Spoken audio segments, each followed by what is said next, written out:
Hi, good afternoon. I'm going to do another teaching, recording something. Got my watercolor floral background going here. So I want to pick up on a subject matter about Paul, the Apostle Paul. He's under the gun these days. He's under a lot of fire. Some people, researchers and scholars think that he is a false apostle. He is the enemy. He is Simon Magus. He is the spouting liar of the Dead Sea Scrolls. There's a lot of inferences that he's a man of lawlessness. I mean, there's a lot of things that Paul are being applied to Paul today, and I don't necessarily agree with them. So I just wanted to kind of continue on a take that I have on this. I did a teaching. I went to a wonderful Sukkot this fall in Tennessee with a wonderful group, the Vero Essene Yahad, and I did a teaching, and I was hoping to upload it and just kind of be done with it because that's what I want, but I can't do it, so I'm having to do this teaching again. So if you heard it, I think I have a few new things to say, but anyways, that's my one disclaimer.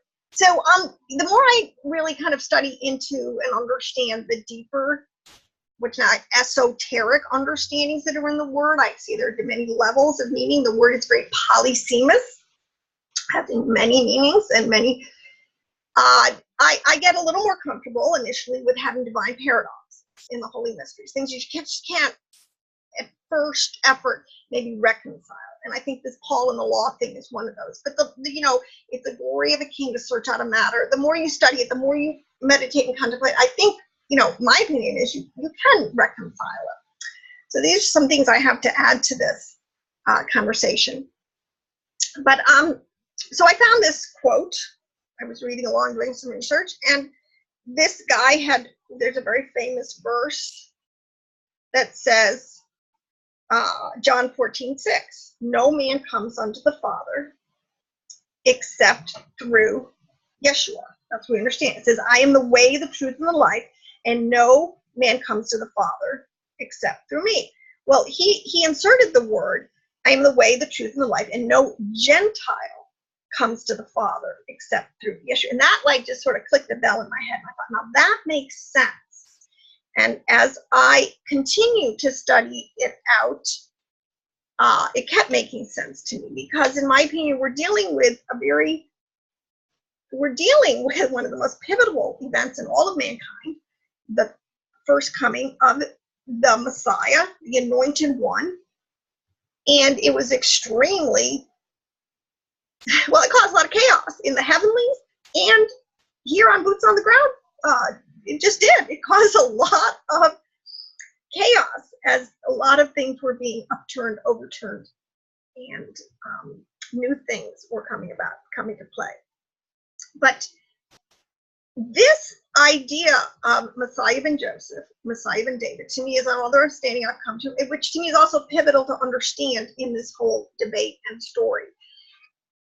I think it's clear in the scriptures, Yeshua comes twice to kind of finish the deed, get the nations, all those from the nations saved that want to become part of all Israel. So this idea that it is now that no man, because this is a New Testament verse, that no man comes unto the Father, that Yeshua says he's the way, the truth, and the life, and no man comes to the Father except through him. And if you insert, no one comes to the Gentiles. So there's three people groups. You have your house of Judah, Jews, the nation that was there in the land. You have the lost tribes, which many people now understand.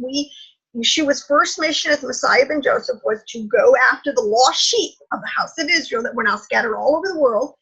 And the third people group he was going to get while he was getting the lost sheep were the Gentiles. And it's a twofold, like a double-edged sword, because many of the Gentiles, let me put it this way, the lost sheep were really basically the Gentiles. We live in what's called this 2-day period, and the verses allude to it, that in these 2 days, these last 2,000 years from the first coming of Yeshua to the second coming, is 2 days, about 2,000 years, we're at the end of 6,000 years. That's a pretty well established teaching, in my opinion. And what is understanding Messiah ben Joseph for the Gentiles, who are, like I said before, And Paul says that it is the time of the Gentiles, which is really another code way of saying it is the time of finding the lost sheep who are intermingled with the Gentiles in all of the nations. So my question is this: what does Yeshua mean? And I mean, I think most people can understand that in Hebrew. The transliteration of the word, what the word means, is salvation. So in other words, our Master Yeshua is the salvation now. And that is what he is saying.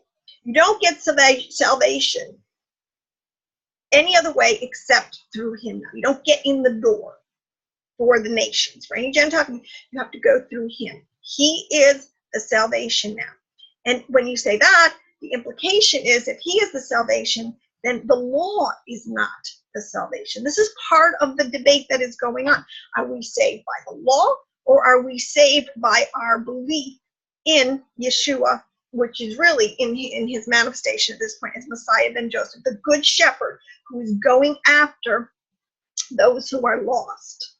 So I came upon a quote that said that Ephraim, when you understand this, the two houses, and you understand the two manifestations of Yeshua, Messiah ben Joseph, Messiah ben David, and you also understand his role now taking up the Melchizedek priesthood again in heaven, officiating for us as our high priest in heaven,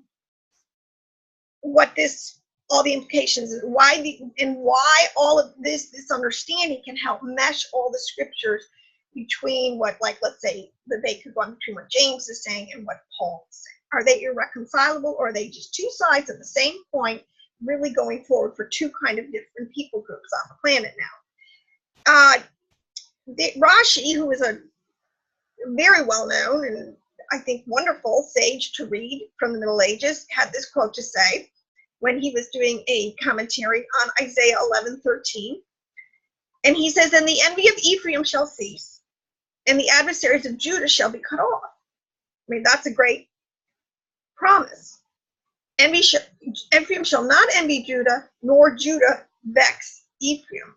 And he commentated on that, saying, "Ephraim shall not envy Judah, the Messiah, the son of David, and the Messiah, the son of Joseph, shall not envy each other."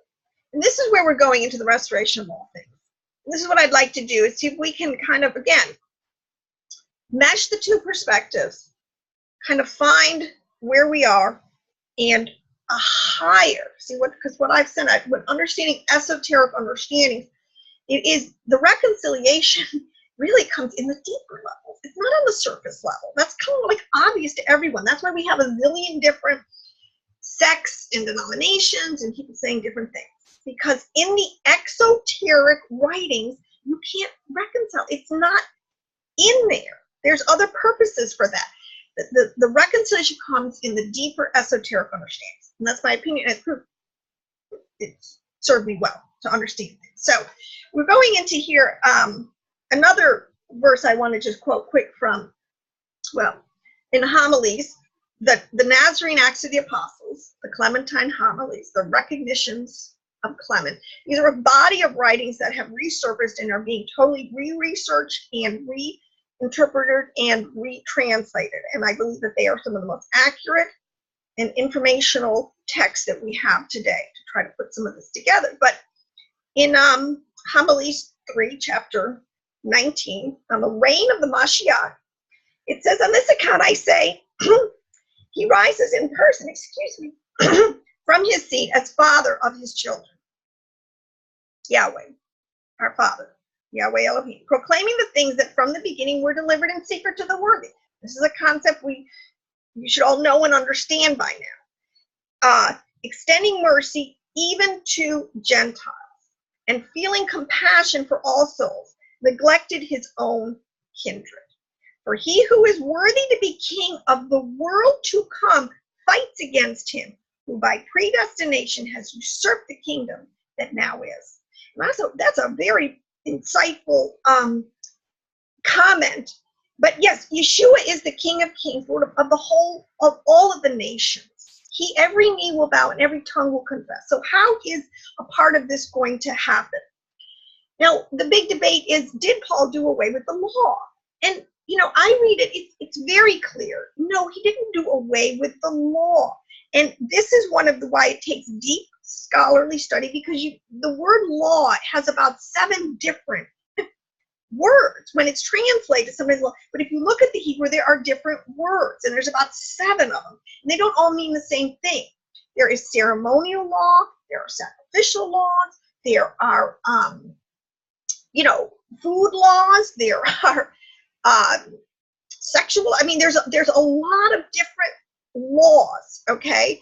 And we even have in that word, there's there's what's called the law of sin and death. There is also what's called the Noahide laws. There is also in this concept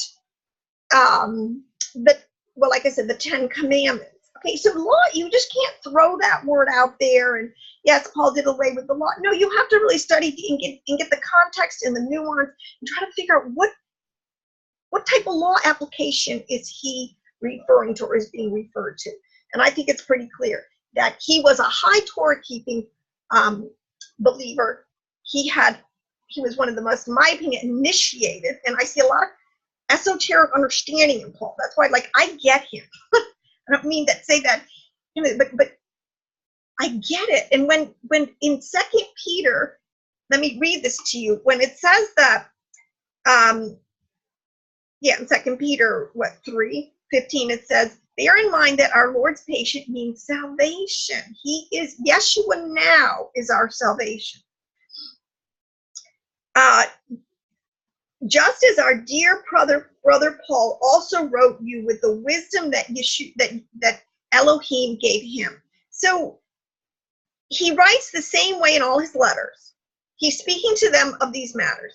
His letters contain some things that are hard to understand, which ignorant and unstable people distort. And they do, as they do the other scriptures, to their own destruction. So there's a huge admonition in this. You can't just be throwing out a one verse theology that Paul did away with the law. So now we, modern day Christian church can live, Torah-less and just, grace, we're saved by grace, and sin and do anything you want and think, that is a doctrine of demons. That's not what I'm referring to. That has clearly been proven by people who have a higher Torah understanding. That is not what the debate is. We are to keep the Torah, and the Torah I'm talking about is the word instruction. We are to keep our lives as holy and as blameless as we possibly can, according to the Old Testament Torah instructions that were fleshed out basically through the sages and the priests, from the time of Moshe onward. Okay, now that's, because, that's how I read it. And it says, that people who commit willful sin after coming to salvation, you're not really, it's like, that seed that fell kind of on like rocky ground or stony ground. It's not taking root. It's not doing what it's supposed to do. You are supposed to come into a life of holiness and blamelessness before the Lord, which means you clean up your act. You get rid of all willful sin. So this is, again, in my opinion, this is not what Paul's talking about. He's not giving up this concept. What kind of law could we be talking about? So I want to talk about in 2 things, in circumcision and in the law. The way I read it, there was in the Old Testament, this is the concept, the law of sin and death. And this is what happens, is if you sin with the law or you sin without the law, it's still sin. Okay, it doesn't matter. Okay? Sin is sin, and there are consequences for sin. Okay? But this is where the grace comes in, that with Yeshua, by getting in the door through him with Yeshua, and now as our high priest in heaven, many of these, and I'm just even beginning to come into deep understanding, many of these laws that were abdicated by the destruction of the temple in the 1st century, 70 AD, and by the disbursement from the land, none of us are in the land, we can't do. But that doesn't mean that they don't still need to be done. See, because we don't, as I understand the cosmic battle that we're in, and the forces that are working against us, and the justice and the mercy of Yahweh. I think the fact that Yeshua is my high priest now in heaven, continuing on sacrificially in many of these ways to cover us in areas that we can't do now, okay, is an unbelievable strategy on his part. So again, getting back to circumcision, because the debate was, if you want to come into Israel, you had to be circumcised and you had to obey the Torah of Moses as they understood it in that specific day and time. And my contention is, Yahweh's foreknowledge, again, this is the point. Much of the law, because we're not in the land and because we don't have a temple anymore, we cannot keep 30 to 40% of the Old Testament. We cannot, so it's abdicated. And this is the concept that Paul said, we are in this little window of 2 days. We are in this little window where this people group called the Gentiles are being called back into a covenantal relationship, and they can come in through faith in the finished work, in the salvation, who is a person who is called Yeshua. They can come in. And from there, they can begin their journey into holiness and purity. Now, that includes the fact that of circumcision. So let me talk about this one.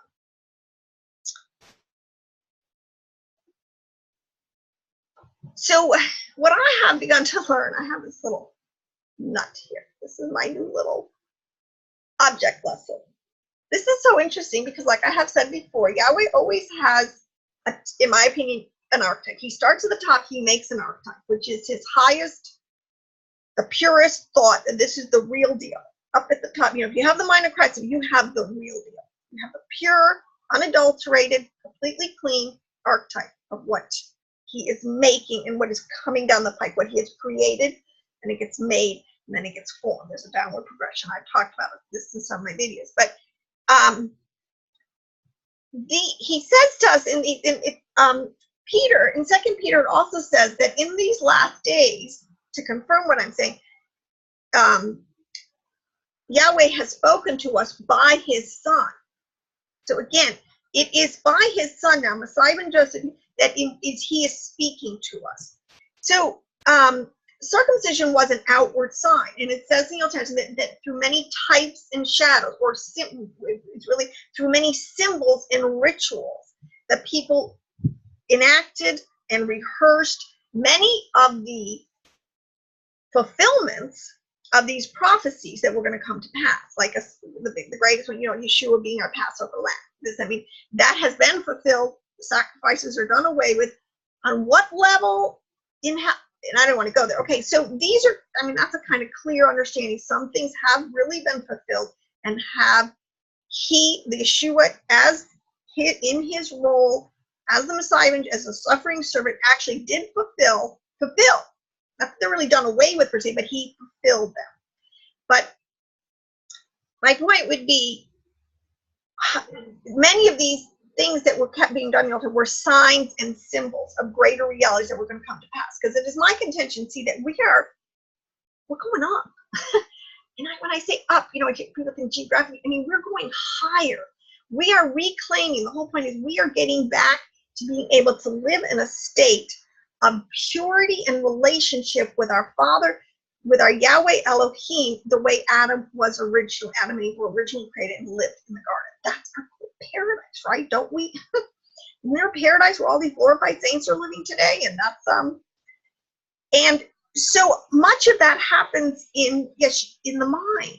Much of it happens, the mind controls the rest. The mind, you make a decision, you have a thought, you act on it, or you contemplate it. This is the whole concept of, you think, will you do it, won't you do it? Consequence, you weigh it, and it's the good angel or the bad angel, which one are you going to listen to? And then you do an action, or you don't do an action. But like Joseph, he was tempted, sexually tempted numerous times by Potiphar's wife. This is the point. From many different angles, but he did not ultimately succumb to that temptation and act it out, whereas other stories you have where they did. So this is kind of the whole progression of the point. But back to my little nut. Uh, the circumcision is like the nut. It was an outward sign. It was an actual physical cutting, a physical covenant cutting implemented through Abraham for untold generations. If you come into this covenant relationship in the Torah of Messiah, the Torah of Israel through circumcision. So was Paul justified in saying, well, you don't have to do that anymore? As a Gentile, just let me keep this straight. I'll make it clear. If you're a Jew, you were circumcised, you don't got to get uncircumcised. But if you are coming into this as a Gentile, even as a lost sheep, and you're still in the Gentiles, we're not living in the house, so to speak. You have been expelled, divorced, this whole thing. To come back into this thing, was salvation was circumcision the outward sign part of the deal? Or are we going up the ladder, and did Yeshua do something new? Did he do a new kind of circumcision that would get the job done better and have greater ramifications? Because like I said, we're coming into this where it's all about manifesting. We're this treasure that's in us. The whole thing of salvation, the fall, was we just fell, and we got to get back up. So there's an interesting text that are out there today called the Odes of Solomon, but I think that they're better translated or given a title as the Odes of Salome. I think they really are a New Testament. I've read them. The imagery, the symbols, the esoteric understanding, to me, are so New Testament that that's where I would put them. And there is a ode, number 11, Ode of Salome, and Dr. Jackson Snyder, I will say, has done a translation, the Odes of Salome, and believing that this was a half-sister of Yeshua at the time, because there is a historic Salome sister. And so if that's true, that makes perfect sense to me. But in Odes of Salome 11, it says, my heart was pruned, and its flower appeared.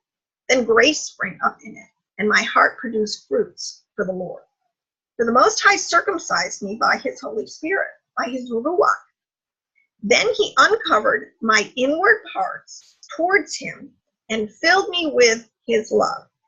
And his circumcising became my salvation.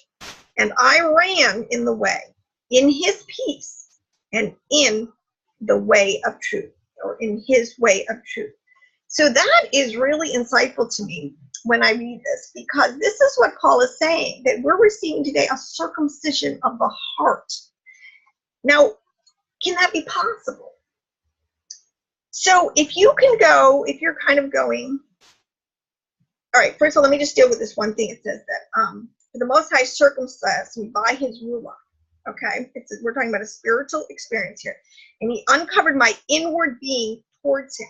See, the whole point of this, the rabbis use this little thing a lot in teaching truths and understandings.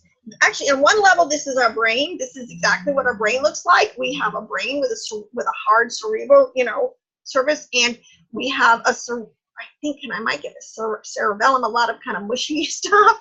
And then you get into these two halves. This is the two parts of the brain, the left side and the right side. The right hemisphere, the left hemisphere. I've been through a lot of this. There's a whole bit about, this is the male and the female parts of our brain. And there's this middle section here, it's separate, and there's a middle section, and it gets into the pineal gland in there. Okay, but the point is, this is also a type of our heart. And we have the two chambers, this thing. When you circumcise, you're cutting away. This is the whole point. In what they were doing, they would cut a physical part, and they would, in the covenant, they would actually cut, and it would open up, and it would be, in this case, a symbol that the inward parts are being infiltrated, are being what would be the word? Because it's all in the heart. You know, sin comes from the heart. It's for Yeshua said, for out of the heart come the issues or the sins of life. That's where it would be this one.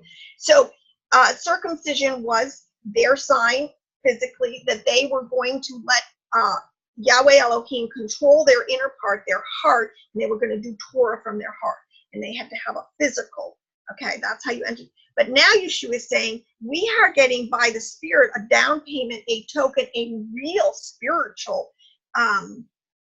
circumcision. Our hearts literally are being opened up to receive the penetration of the Ruach, and it is this Ruach that is now in our hearts that is our salvation. It's the seal, it's the down payment, it's the proof that we are His. He has this deposit in us, and now we run in the way, in His peace, in the way, in the truth, and the life. Because it says in the way, in His peace, in the way of truth. So there's a similar three-way connotation here.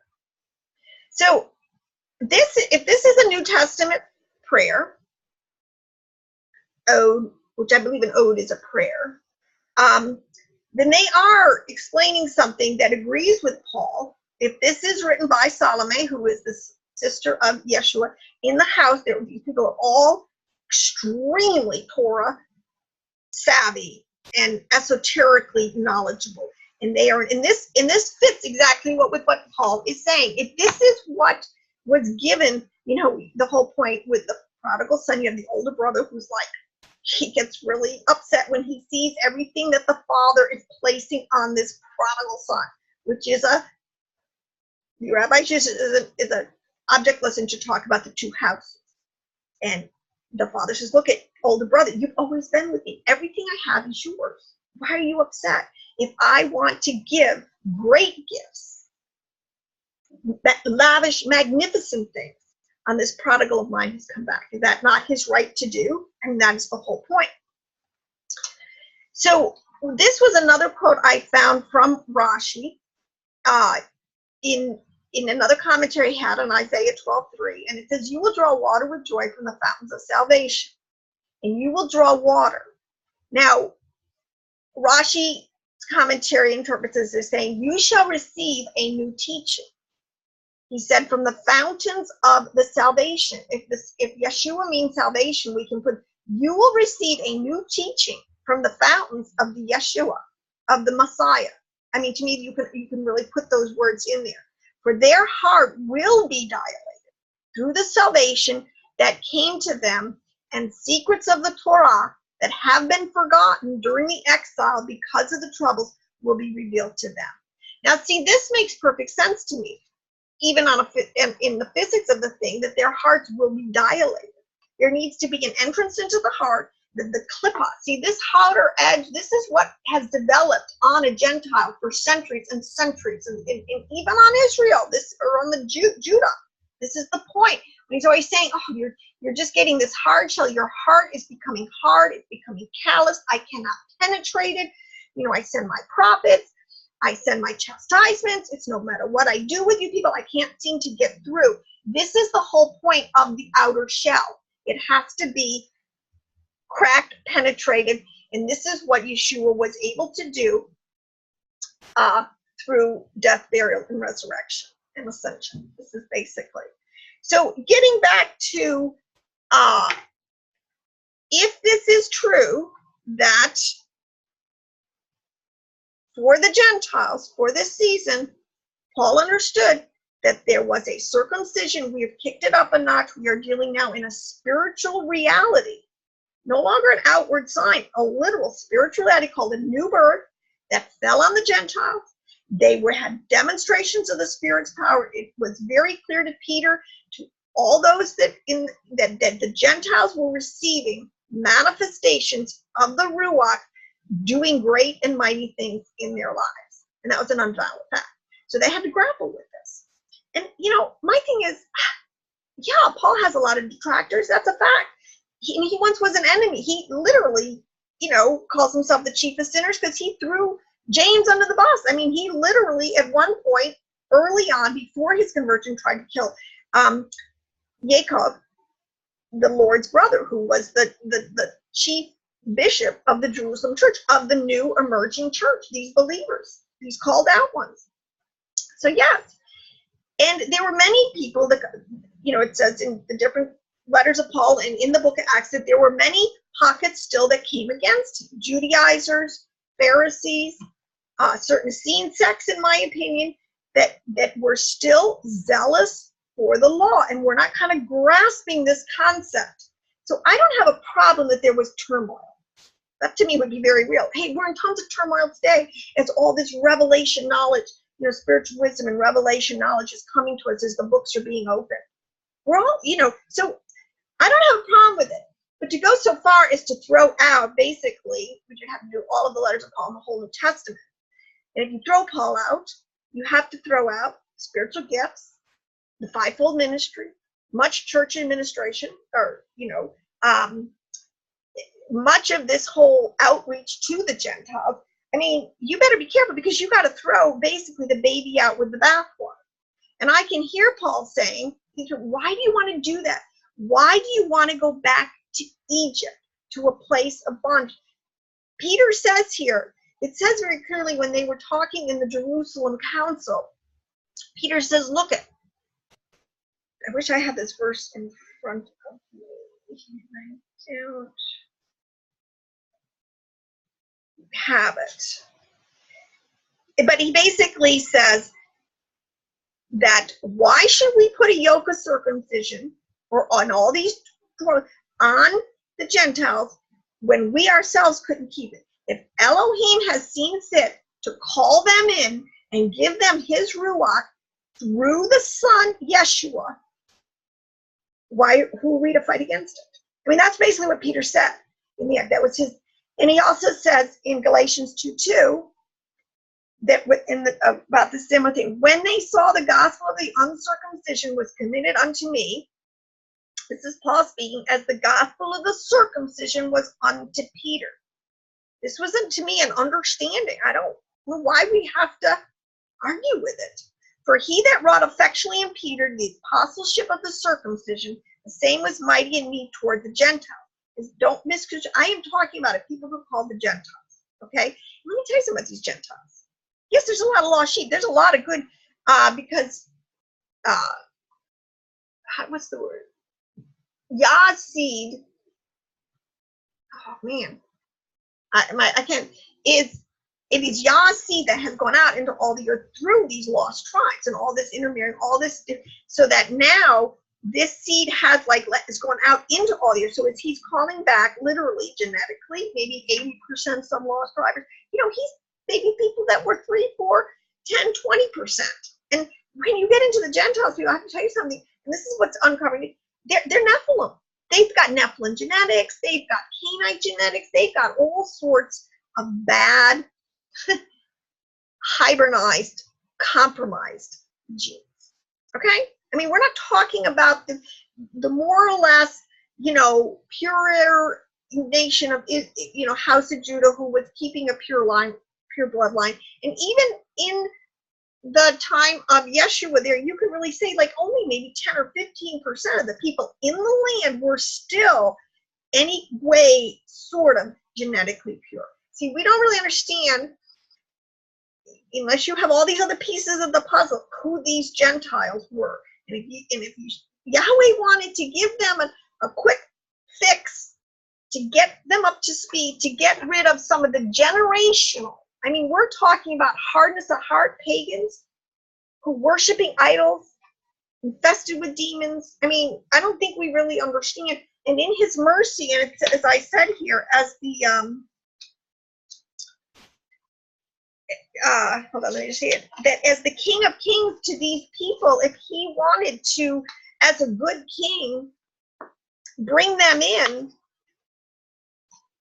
who are we to say that he can't do that? So,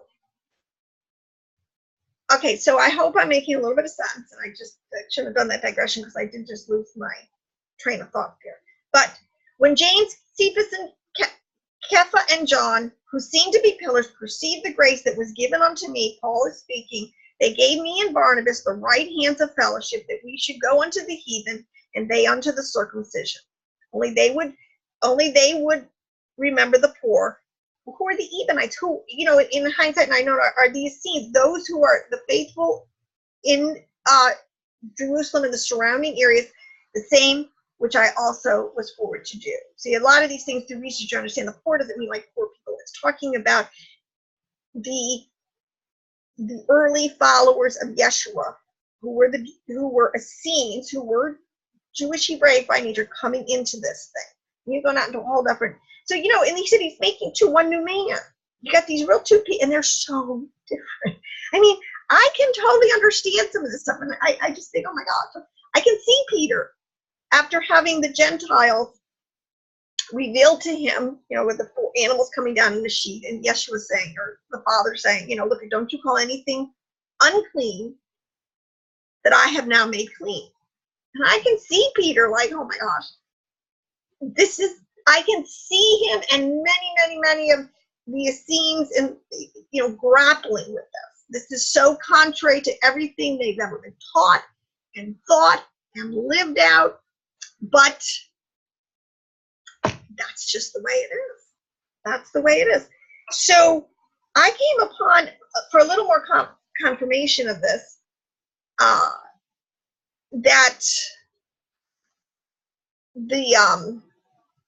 the Peter and Paul, or James and Paul thing, that the 12 apostles are called really to go into all of the known world and call back the lost sheep that are basically among the immediate outlying nations. Paul started a journey to the outermost parts of the earth, to people groups, this is the beginning, that were so far removed from the covenants of Israel.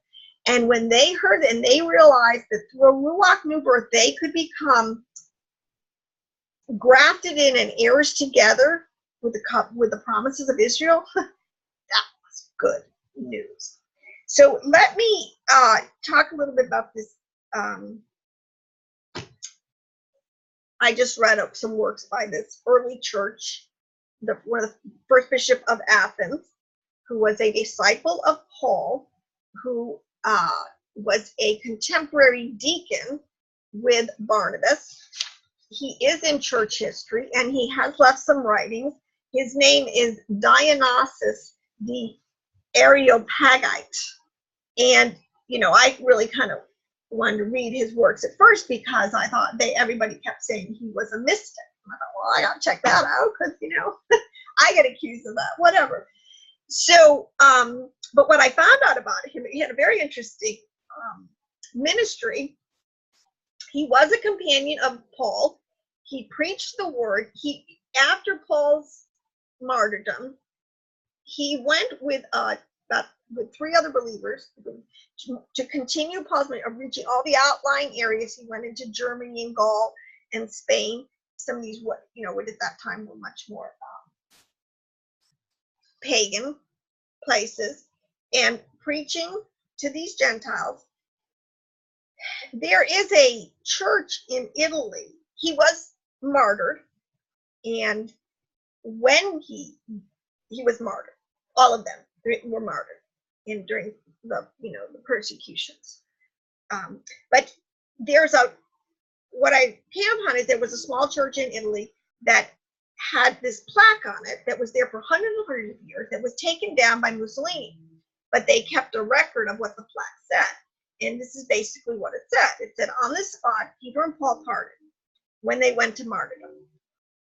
Now, we both know historically that Peter and Paul were in Rome, so it's not unlikely that in Italy at some point they parted. When they went to martyrdom, then Paul said to Peter, peace to you, founder of the churches and shepherd of the sheep and lambs of Yeshua, of Christ, Messiah. Peter then said to Paul, go in peace, preacher of good tidings, mediator in chief of the salvation of the just. And the just is a reference to, a righteous Gentile. So this understanding, and it's in our New Testament, Paul received the right hand of fellowship.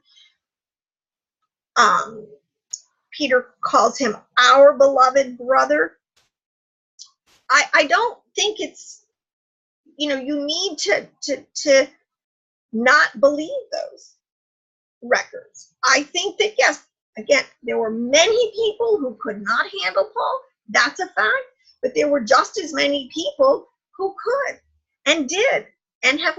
Now, was Paul hijacked in his whole his understanding? Did infiltrators that were told Jews that will inflate truth and hijack the truth and pervert it? Yes, that's a historical fact. And this is why we have this, the mess we're in, this lawless grace.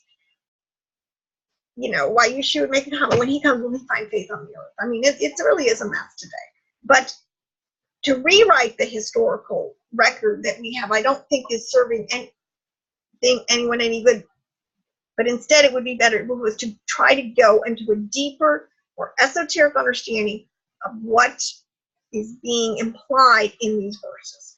So if there is a spiritual circumcision, Paul never doing away with the law, and he always, when I read him, this is the whole point. We have to live out these Torah laws, not according to the, we can't do it according to the rituals of the temple. We can't do sacrifice for our sins in the sense of dove offerings and peace offerings, other stuff.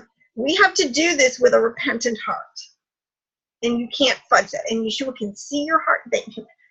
You can't fudge. And you have to produce the fruit of this Ruach indwelling. And you have to be blameless. I don't see him. I see him elevating, again, the outward signs. In every way, I see Paul elevating the standard of behavior as Yeshua started. Yeshua said, look at adultery. Well, that's an outward sign that, for out of the heart of the issues of life is the sins of life. Yes, adultery is the final act you're going to do. But you know what? Yeshua kicked it up. He said, look, lust in the heart is just as bad. You've got to deal with these inward issues in your soul life that cause you to make Torah-less, sinful actions. So I want to go on one more quick point on this. I could give a lot of verses,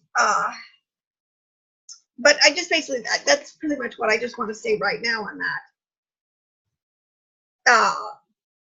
Because I just want to read one quote from Barnabas that, again, this is the concept that now we don't have a physical, but we have the temple. We are, again, we're kicking it up. We're building this spiritual temple, this body of people that are in a dimension and in a realm. They're hidden with Yah in Christ. And Barnabas confirms this. And he says, I find that there is a temple.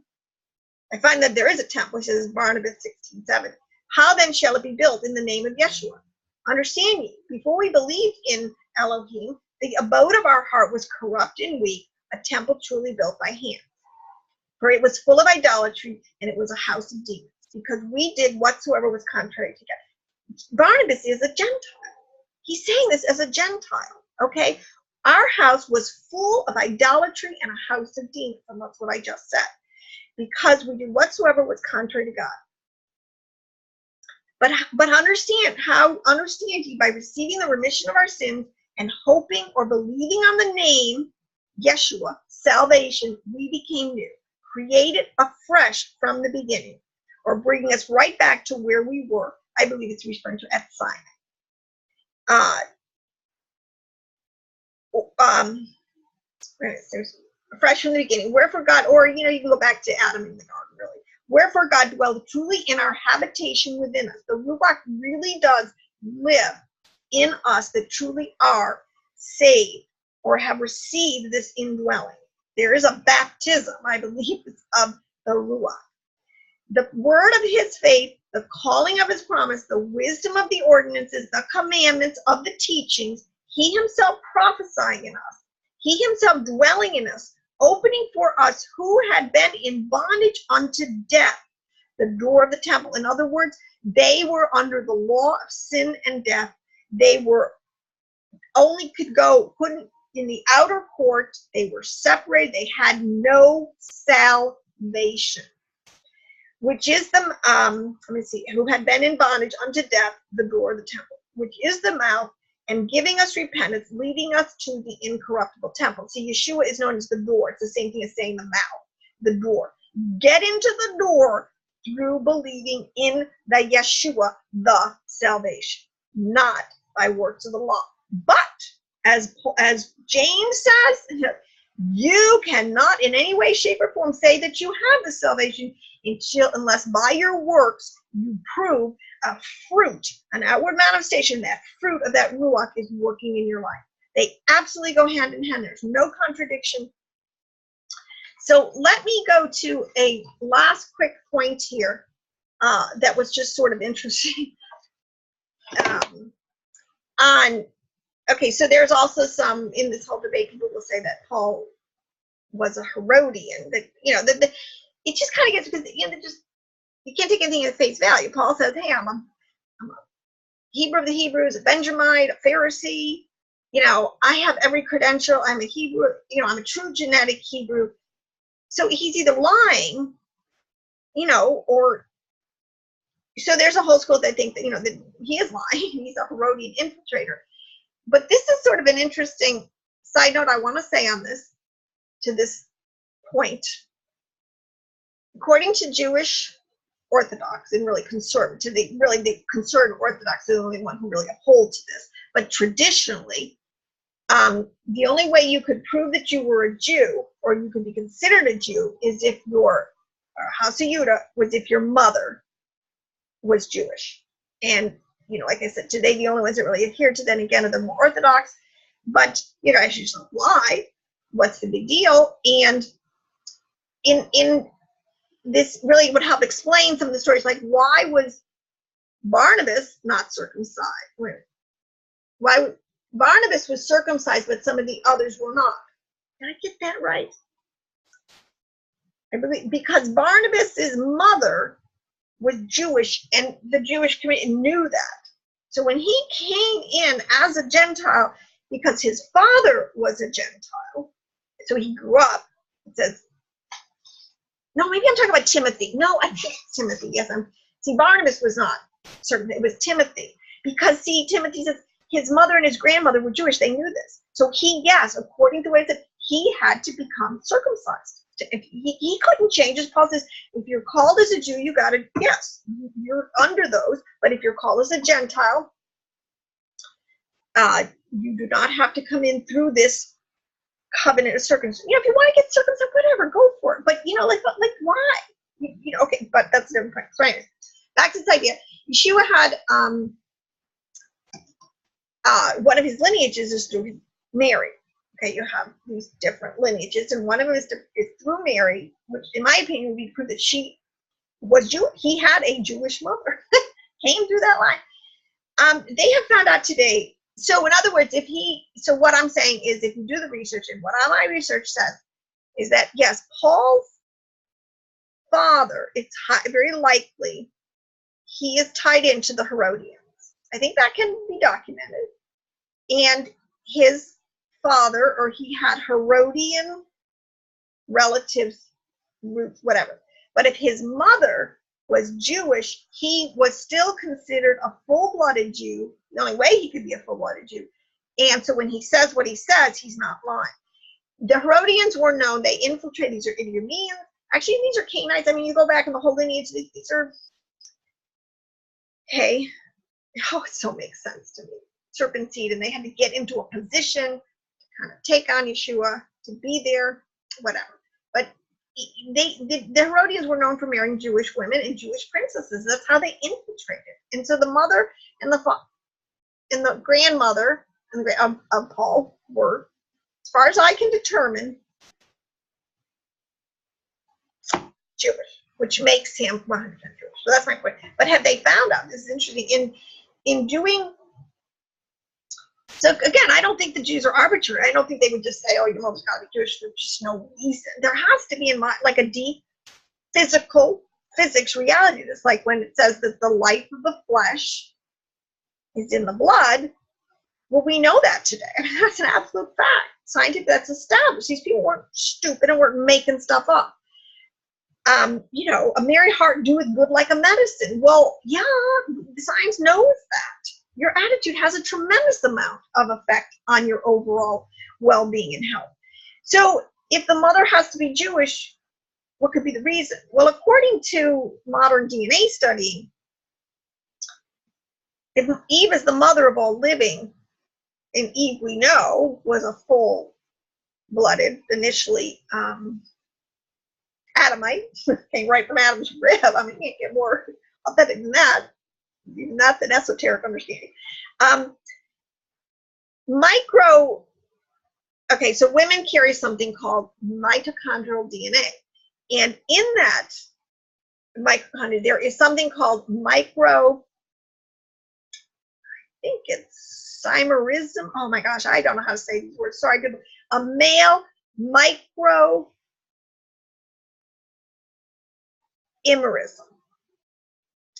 which is the male DNA in women. So in other words, every sexual partner that a woman has had in her lifetime, she carries a piece of that male partner's DNA in her DNA. It's passive. So there is a transfer. This is kind of explains a lot of reasons why fornicating, adultery, like, okay, her entire life, it gets passed on. So this would explain to me, for one reason, how the evil inclination, which is another whole subject matter, but it is in our, DNA, so to speak, the evil inclination, how it got into the human genetics. If Eve did indeed have a male sexual partner that was not her husband, that was called the serpent, and their progeny carried forward this DNA, that also all the women that married into that carried it forward undone. That would make a actual bloodline according to the laws of genetic inheritance, that would create a bloodline going forward. Okay. And then on the flip side, why you would have pure bloodlines like Noah, or why Israel was going to keep a scepter to keep a bloodline for the Messiah, it begins to make sense a little more on a deeper level these days. So if Eve is the mitochondrial DNA, is what is really the tracker of your ancestral DNA, much more than on the male side. If that's a fact, then we do have something to go by scientifically. I don't kind of totally 100%, but I'm going to keep researching it. I think this idea of the male DNA, a piece of every male sexual partner a woman has had, is still in her DNA. And someone even said it's in the lining of the womb. These things are, there's a lot of research on that. But this is just something that I do want to say, because if it's true, then Paul can say he is the Hebrew of the Hebrews. We can put that one to rest. And so I'm going to continue just to flush this out a little bit more. But basically, that I think is sort of what I want to say. Hey, listen, I hope you are blessed. And yes, Yeshua is the way, the truth, and life. No Gentile or lost tribe or anybody coming back comes to the Father except through him. And I say, praise Yeshua. And I, for one, am really looking forward to Messiah ben David, to his manifestation, King of Kings, and Lord of Glory, coming soon, and very soon.